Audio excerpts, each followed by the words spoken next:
মই বৰ্তমান নাজিৰাত আছোঁ, নাজিৰা ধূপাৱতী। আৰু আজি আপোনালোক মই ভণ্টিজনীক দেখুৱাবলৈ বিচাৰিছোঁ।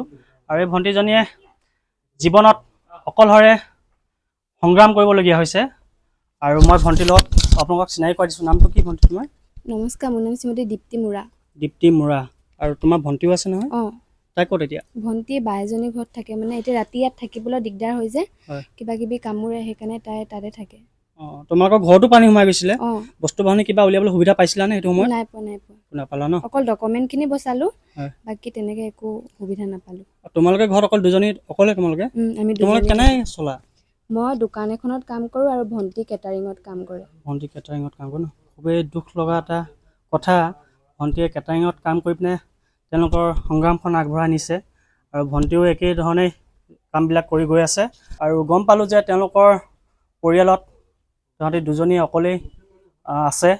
আৰু তাহাঁতৰ ঘৰতো তেনেকৈ বানপানী হৈছিলে, পানী সোমাইছিলে, কোনো ধৰণৰ বস্তু উলিয়াব পৰা নোৱাৰিলে। বহুত মানুহে সহায় কৰিছে। আৰু মানে তেওঁলোকে মোক সুধিছে যে কি লাগিব, কিন্তু তেনেকুৱা মোক একো নালাগে, কিন্তু মোৰ ঘৰটো বনাব পৰা মানে অলপ সুবিধা কৰি দিয়াহেঁতেন তেতিয়া ভালেই হয়।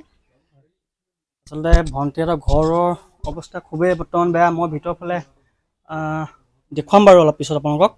কিন্তু খুবেই দুখ লগা এটা কথা যে ভণ্টিহঁতে অকলশৰে তেনেকৈ জীৱনৰ সংগ্ৰাম কৰিবলগীয়া হৈছে। আৰু ময়ো আপোনালোকক অনুৰোধ কৰিম যাতে চৰকাৰৰ ফালৰ পৰাও কিবা এটা তেওঁলোকে সুবিধা পায় যাতে। আৰু তেওঁলোকৰ বহুত কষ্টও হৈছে।